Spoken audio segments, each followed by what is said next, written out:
नमस्कार. हिंदुस्तान पोस्टमध्ये आपल्या सगळ्यांचं हार्दिक स्वागत आहे. मी चंद्रशेखर नेने, आंतरराष्ट्रीय घडामोडींचा अभ्यासक. माझ्याबरोबर सतीश व्हिडिओग्राफर आहेत. 22 एप्रिलला एक अत्यंत हृदयद्रावक आणि दुर्दैवी घटना काश्मीरमध्ये पहलगामच्या जवळ एक जे बैसारण नावाचं कुरण आहे, म्हणजे कुरण म्हणजे मैदान, गवताळ मैदान आहे, तिथे घडली. भारताचे वेगळ्या प्रांतातनं एकत्र ट्रॅव्हल कंपनींबरोबर गेलेले टुरिस्ट म्हणजे पर्यटक यांच्यावरती 6 दहशतवाद्यांनी आणि जे पाकिस्तानातनं आले होते त्यांनी घातक हमला केला आणि त्यातल्या 28 जणांना जीव मारलं. आणि अतिशय वाईट गोष्ट म्हणजे त्या प्रत्येक माणसाला त्याचा धर्म विचारला. ज्यांनी धर्म चुकीचा सांगितला किंवा असं त्यांना चेक करायला, पुरुषांना त्यांची पॅन्ट उतरवली, म्हणजे त्यांची सुनता झाली आहे की नाही ते कळतं, हे स्पष्ट सांगतोय मी. आणि एकाने तर त्यांनी सांगितलं स्वतःचं नाव मुसलमान आहे, तर त्याला सांगितलं कलमा वाचून दाखव. त्याला तो वाचून दाखवता आला नाही, त्याला गोळी घातली. इथली बहुतेक लोक ही आपल्या कुटुंबाबरोबर गेलेली होती.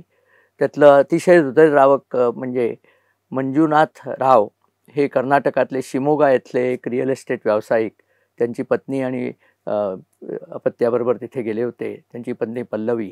त्यांनी मंजुनाथला तर हिंदू आहेत पाहिल्यावरती त्यांना गोळी घातली. त्याच्यावर पल्लवीने त्यांना सांगितलं की आता मला तरी कशाला ठेवता, मलाही मारून टाका.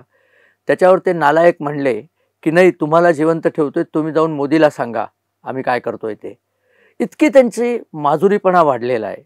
असे हे वागलेले आपल्या इथे महाराष्ट्रातले डोंबिवली येथले 3 जण आणि जे आपापसात नातेवाईक होते, अतुल मोने, संजय लेले आणि हेमंत जोशी. त्यातल्या संजय लेलेंची पत्नी कविता, तिचे अतुल मोने आणि हेमंत जोशी हे 2 भाऊ होते. दिलीप देसले पनवेलचे, संतोष जगदाळे, कौस्तुभ गणबोटे पुण्याचे. त्याच्याशिवाय सुशील नॅथॅनियल इंदोरचे LIC ऑफिसर होते. वितान अधिकारी पश्चिम बंगालमधले होते. विनय नरवाल हे नेव्हीतले लेफ्टनंट, म्हणजे आपले सैन्य दलातले लेफ्टनंट, आणि ते 19 एप्रिलला त्यांचं लग्न झालं, हिमांशी त्यांची पत्नी. आणि 19ला लग्न झालं, 20ला रिसेप्शन झालं मसुरीला, आणि तिथून ते हनीमून करता म्हणून काश्मीरला आले आणि 22ला असा दुर्दैवी मृत्यू झाला. शुभम द्विवेदी त्यांची पण तीच गोष्ट आहे. पत्नीबरोबर ते कानपूरहून तिथे आले होते, त्यांचाही मृत्यू झाला. मनीष रंजन हे तर IBचे ऑफिसर होते, बिहारमधल्या इन्फॉर्मेशन ब्युरोचे ऑफिसर होते, त्यांचा असाच मृत्यू झाला. त्याच्याबद्दल नितीश कुमार यांनी खूप सहानुभूती आणि शोक व्यक्त केला. एक सय्यद आदिल हुसेन शाह हे काश्मीरी घोडेवाले होते, त्यांचा देखील मृत्यू झाला. बहुतेक ते शियापंथी असावे म्हणून त्यांना मारण्यात आलं. तर इथे झालं काय की दहशतवादी हल्ले बरेच दिवस कमी झाले होते. काश्मीरमध्ये साधारण यावेळेला 25 लाख टुरिस्ट किंवा पर्यटक गेलेले आहेत. त्यातले 22 लाख ह्या बैसारण नावाच्या जागी येतात, कारण अतिशय रम्य जागा आहे. मी सुद्धा इथे जाऊन आलो आहे. 10 वर्षापूर्वी मी जेव्हा काश्मीरला गेलो होतो तेव्हा इथे गेलो होतो. रम्य तर आहेच, त्यात वादच नाही. आणि इतके दिवस दहशतवादी घटना घडल्या नव्हत्या, आणि आत्तापर्यंतच्या दहशतवादी घटनांमध्ये काही अपवाद सोडला तर टुरिस्ट लोकांना मारत नव्हते. त्याचं कारण असं होतं की टुरिस्ट लोकांवरती तर काश्मीरचं पोट चालतं. काश्मीरची सगळी उपजीविका ही पर्यटक खर्च करतात, त्याच्यावरच चालते. पर्यटकांवरती जर हल्ला झाला तर याच्यानंतर पर्यटक यायचे नाहीत, मग भुके मरतील, मग पुन्हा मोदींकडे पैसे द्या, जेवण द्या म्हणून मागे लागतील. असा सगळा विचित्र प्रकार आहे. परंतु इथे 2-4 गोष्टी आपण लक्षात घेतल्या पाहिजेत. आता हे बैसारणचं जे मैदान आहे ते भरपूर मोठं मैदान आहे, त्यामुळे लांबून सुद्धा कोणी येत असलं तर दिसतं. आणि या लोकांना ते युनिफॉर्म घातलेले लोक आले तेव्हा त्यांना वाटलं की साहजिकच ही सरकारी माणसं आहेत, परंतु ते दहशतवादी होते. पुढचं सगळं झालं. पण विचार करा की एवढ्या मोठ्या परिसरात एक सुद्धा JNK पोलीसचा माणूस नव्हता. हे ठरवून झालेलं आहे की काय, अशी शंका येते. आणि त्याचं कारण आत्ता जे देशद्रोही सरकार तिथे आहे, मी त्यांना देशद्रोहीच म्हणतो, कारण उमर अब्दुल्ला, फारुख अब्दुल्ला, शेख अब्दुल्ला ही सगळी देशद्रोही फॅमिलीज आहे. आज तागायत त्यांचा इतिहास पाकिस्तानशी बोला असं म्हणण्यात हे नेहमी पुढे असतात. म्हणजे यांना आपल्यापेक्षा पाकिस्तानची काळजी जास्त असते. पण या लोकांनी काहीतरी एक प्रकारचं कारस्थान तर केलं नाही ना, अशी शंका येते. अर्थात सरकार या सगळ्याचा तलाश घेणारच आहे, परंतु या सगळ्यामध्ये आमची 28 उमदी माणसं गेली हो. डोंबिवलीचे हे 3 जण गेले. हे 3 जण त्यांच्या घरातले एकमेव कमवते पुरुष होते. काय त्या घरावरती कळा पसरली असेल बरं? हे सगळे गेले होते तिथे काश्मीरमध्ये काही आनंद साजरा करायला, आणि हे अशी घटना घडते. एवढे लाखो टुरिस्ट तिथे येतात तरी सुरक्षेची आपण व्यवस्था करू शकत नाही की काय? हा काय प्रकार चाललाय? सर्वात प्रथम या जस्टिस धनंजय चंद्रचूड यांनी फोर्स केलं सरकारला की तुम्ही इथे निवडणुका घ्या, आणि हे असलं दळभद्री सरकार तिथे आलेलं आहे. काश्मीरच्या लोकांनीच त्यांना निवडून दिलेलं आहे, पण काश्मीरच्या लोकांना याच्यात फारसा त्रास होत नाही. आता होणार आहे, कारण की आता पर्यटक जर कमी झाले तर त्यांच्याच पोटावर पाळणार आहे. आता काश्मीरमध्ये मोर्चे काढतायत, ती महबूबा मुफ्ती ती सुद्धा मोर्चे काढते. सगळे हरामखोर लोक आहेत, यांना माफ करता कामा नये. या सगळ्यांना हाकलून दिलं पाहिजे, तुरुंगात टाकून दिलं पाहिजे. आणि इतकीच प्रेम असेल पाकिस्तानचं तर जा की तिथं. तिथे त्यांचं जे पलीकडचं काश्मीर, पाकिस्तान ऑक्युपाईड काश्मीर आहे, तिथे लोकांना खायला अन्न नाही आहे, त्यांना भारतात यायचं आहे. आणि या भिकाऱ्यांना काय, त्यांना तर भिकारिस्तानाची पर्वा पडली आहे. आपण आता इथे थांबायचं नाही आहे. या लोकांचा आता पूर्ण कणाच मोडून काढला पाहिजे. आणि आता असं दिसतंय की हा कणा मोडून काढण्याचा कार्यक्रम सुरू झालेला आहे. कारण पंतप्रधान नरेंद्र मोदी यावेळेला सौदी अरेबियाला गेलेले होते. सौदी अरेबियाचे राजपुत्र मोहम्मद बिन सलमान यांची मोदींची विशेष मैत्री आहे. त्या राजपुत्राच्या संध्याकाळी जे जेवण त्यांनी ठेवलं होतं ते जेवण अभेरून पंतप्रधान मोदी तातडीने परत आले. त्याआधीच त्यांनी अमित शहांना आदेश दिले होते की तुम्ही श्रीनगरला जा. ते आल्यानंतर दिल्ली एअरपोर्टवरतीच मीटिंग झाली, आणि दिल्ली एअरपोर्टवरती मीटिंग झाल्यानंतर काल कॅबिनेट कमिटी ऑन सिक्युरिटी यांची उशिरा रात्रीपर्यंत मीटिंग चालली होती. आणि त्या मीटिंगमध्ये त्यांनी जे जे निर्णय घेतले ते आता आपल्यापुढे मांडायचे आहेत. त्या मीटिंगमध्ये त्यांनी महत्त्वाचे निर्णय 5 घेतले, आणि ते निर्णय असे घेतले की सिंधू पाणी वाटप करार हा जो हरामखोरीचा करार गेले 1960 पासून चालू आहे, म्हणजे किती वर्ष झाली, 65 वर्ष हा करार चालू आहे. तो करार मोदींनी रद्द नाही केला, सस्पेंड केला. आणि रद्द का केला नाही? कारण त्या करारामध्ये एक्झिटचं कलमच नाही आहे. हा गुलाबी चाचानी केलेला करार आहे. याच्याबद्दल मला मुद्दाम सांगायचं आहे. गुलाबी चाचानी पाकिस्तानचं भलं व्हावं म्हणून केलेला हा करार आहे. भारताची जेव्हा फाळणी झाली तेव्हा अतिशय समृद्ध आणि कालव्यांचं जाळं असलेला पूर्व पंजाब हा पाकिस्तानला देऊन टाकण्यात आला. चाचाला तर भूगोलाची अक्कलच नव्हती, किंवा त्याला पाकिस्तानचंच भलं करायचं होतं. तो पाकिस्तानला दिल्यावर भारतामध्ये दुष्काळ पडण्याची परिस्थिती आली, म्हणून तातडीने सतलज नदीवरती आपल्याला भाकरानंगल धरण बांधायला लागलं. तर त्यावेळेला पंजाबमध्ये ज्या नद्या वाहतात त्या सगळ्या जातात मूळ भारतातनंच. पंजाब हे जे नाव आहे ते पंच आब, आब हे फारसीमध्ये पाणी जसं आहे तसंच संस्कृतमध्येही आप म्हणजे पाणी आपल्याला माहिती आहे. आणि फारसीमध्ये पचा ब होतो, कारण त्यांना प म्हणताच येत नाही. तर त्याच्यामुळे त्या आब पंच आब 5 नद्यांचं हे होतं. आणि 5 नसून त्या खऱ्या 6 नद्या आहेत. त्यांची पूर्वेकडनं जर आपण पश्चिमेकडनं जर आपण गणना केली तर पहिली नदी सिंधू ती सर्वात मोठी नदी आहे. बाकी सगळ्या नद्या शेवटी सिंधूला जाऊन मिळतात. पहिली सिंधू, त्याच्यानंतर जी नदी येते ती येते झेलम, त्याच्यानंतर येते चिनाब, त्याच्यानंतर रावी, मध्ये एक बियास नावाची छोटी नदी आहे, आणि शेवटची सतलज. या सगळ्या नद्या वैदिक काळापासून तिथे आहेत, आणि वेदांची रचना त्या नद्यांच्या काठावर झालेली असल्यामुळे तिथे पूर्वी एक सरस्वती नावाची नदी पण होती जी पुढे लुप्त झाली. तर या नद्यांना वैदिक काळात वेगळी नावं होती. झेलमचं नाव होतं वितस्ता, चिनाबचं नाव होतं असिकनी किंवा चंद्रभागा, रावीचं नाव होतं परुष्णी, बियासचं व्यास किंवा विपाशा अशी नावं होती, आणि सतलजचं नाव होतं शतद्रू. तर ह्या नद्यांचं पाणी पाकिस्तानला कसं मिळेल याची काळजी होती गुलाबी चाचाला. आणि ते मिळायकरता त्यांनी काय करार केला की सतलज आणि बियास आणि रावी या ज्या भारताकडच्या नद्या आहेत, ज्यांना पूर्वेकडच्या नद्या म्हणण्यात येतं, त्या नद्याचं पाणी 100% भारताने वापरायचं. याच्यातली बियास नदी तर भारतातच संपते, ती पाकिस्तानापर्यंत जात सुद्धा नाही.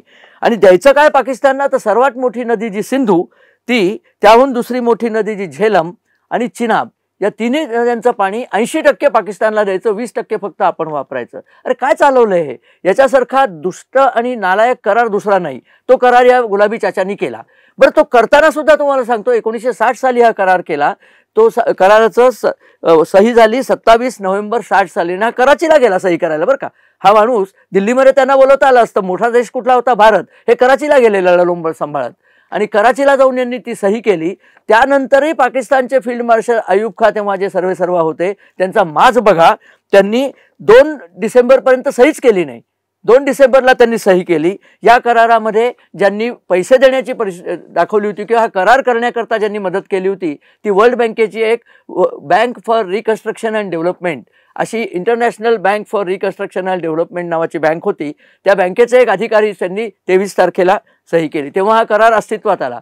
नवीन कळलेली माहिती अशी, भिकारी पाकिस्तानकडे पैसा एक सुद्धा नव्हता, करार करायचे पैसे नाहीत. पैसे कोणी दिले? अनेक देशांनी दिले. आणि अत्यंत लाज येण्यासारखी आणि चीड येण्यासारखी गोष्ट म्हणजे आपल्या भारताने 6,20,00,000 पाऊंड त्या काळचे, लक्षात ठेवा, 6,20,00,000 पाऊंड त्या नालायकांना दिले. तेव्हा त्यांना पाणी मिळालं. त्यांना तहानेनी मरू द्यायचं, पाणी कसलं देत आहे त्यांना? ज्यांनी तुमच्यावरती हल्ले केले, 48 साली पाकिस्तानने पहिला हल्ला केला होता. कळत नव्हतं हा पाकिस्तान आपला शत्रू आहे, पण त्या नालायक माणसाला हे कळत नव्हतं, किंवा कळून सुद्धा त्यांनी डोळ्यावर कातड ओढून घेतलं होतं आणि हा करार केला. आणि काँग्रेसवाले काय सांगतात की अहो 4 लढाया झाल्या पाकिस्तानची, म्हणजे 3 लढाया आणि कारगिलची अर्धी लढाई, त्या 4ही लढायांच्या वेळेला हा करार मोडला नाही. अरे कशाला मोडतील? पाकिस्तानच्या फायद्याचा करार आहे, पाकिस्तान मोडणारच नव्हता. तुमच्यात धमक हवी होती मोडण्याची, तुम्ही मोडला नाहीत. आता मोदी सरकारने ही धमक दाखवलेली आहे आणि करारामध्ये एक्झिटचं कलमच नाही, मोडणार कसं? पण करारामध्ये एक कलम आहे की तुम्ही काय करता येतं, तुम्ही याच्यावरती डिस्प्यूट करता येतो, आणि डिस्प्यूट केला की तो कोर्टात जातो वगैरे वगैरे.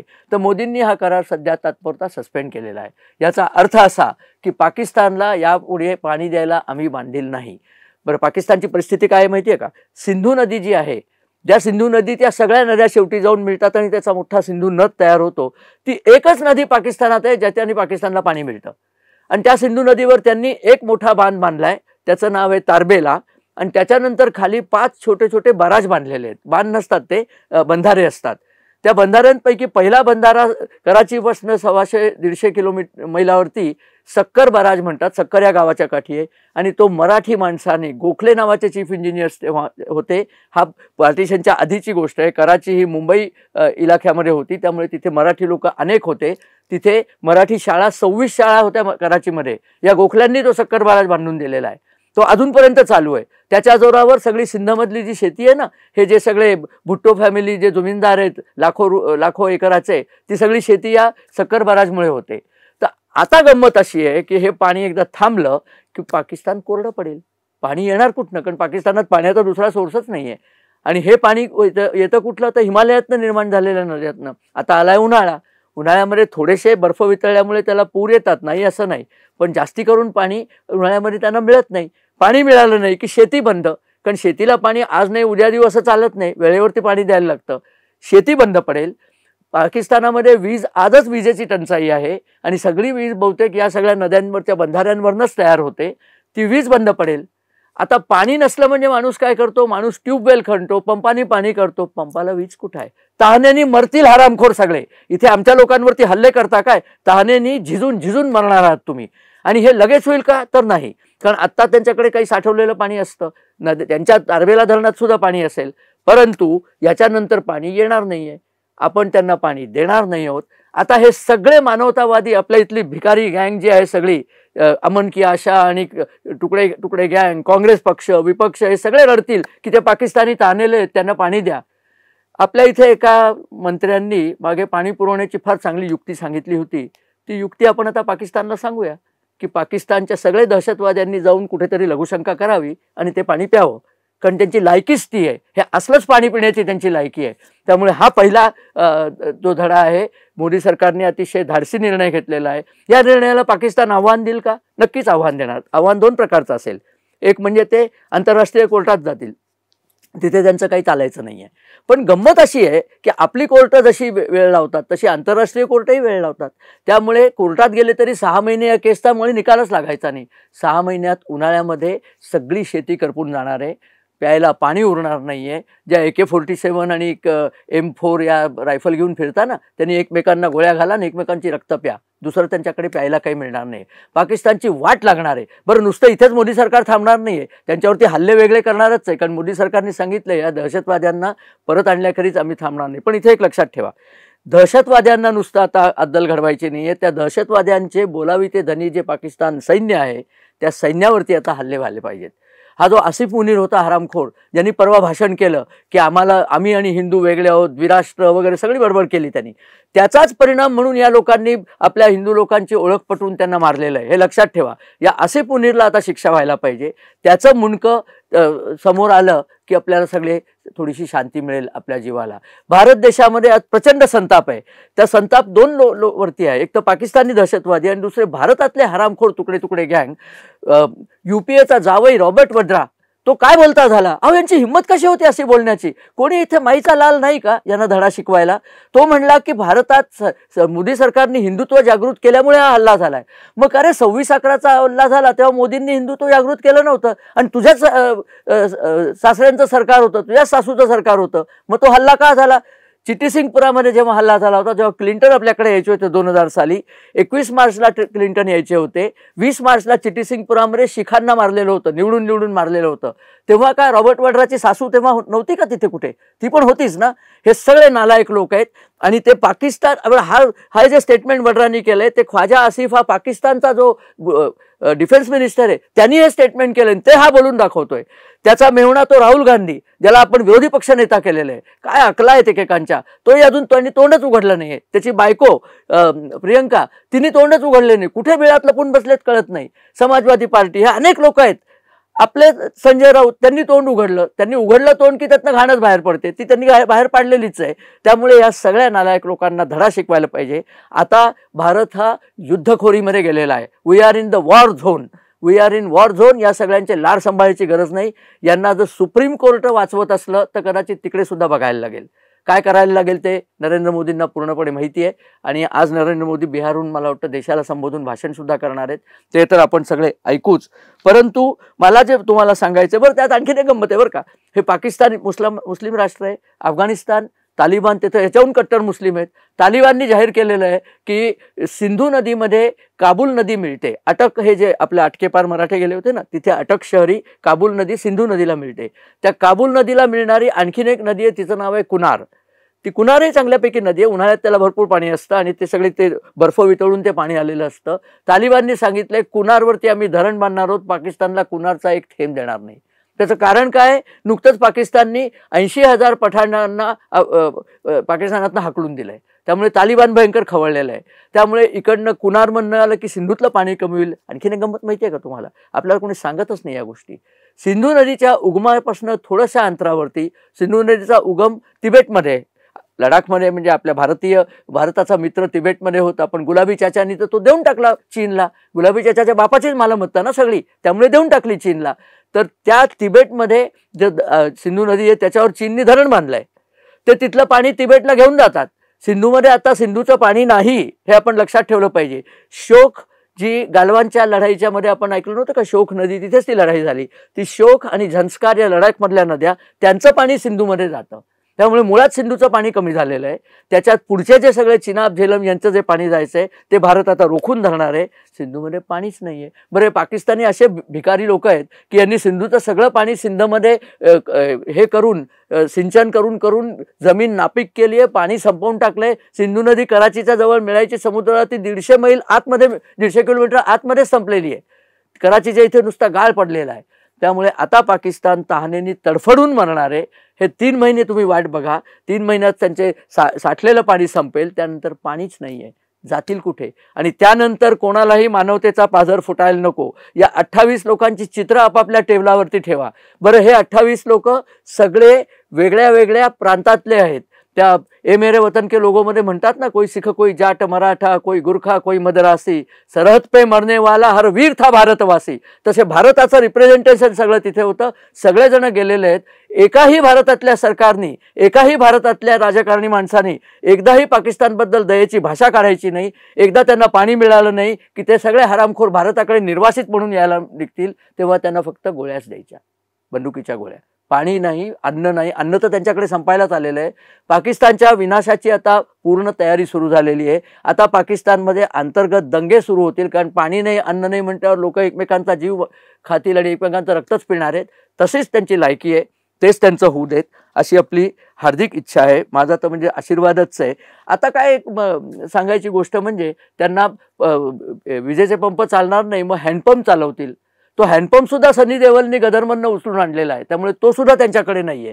तर मोदी सरकारने जे 5 निर्णय घेतले त्यातला पहिला सिंधू पाणी करार थांबवायचा निर्णय मी आपल्याला सांगितला. त्याच्यानंतरचे निर्णय तितकेच महत्त्वाचे आहेत. अटारी वाघा इथे जी बॉर्डर आहे, जे अमृतसरला गेलेले सगळे पर्यटक जिथे जातात, जिथे ती संध्याकाळी परेड वगैरे होते, ती बंद करून टाकली आहे. तिथनं पाकिस्तानातनं कोणी इकडे यायचं नाही आहे.